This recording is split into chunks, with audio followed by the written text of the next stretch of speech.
నేను తిరువన్నామలకి వెళ్ళి స్కందాశ్రమం లోపలికి వెళ్ళి మెడిటేట్ చేసి అక్కడ ఏదో I found something they something was getting in to my whole system my whole energy that consciousness I could identify my self with that energy which is not in the human energy.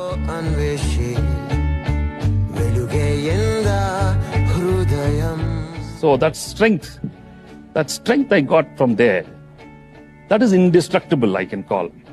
Nobody can do anything to me anymore.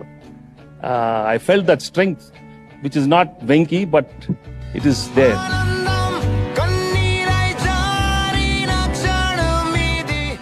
So I identify more with that energy and not this Venki they have.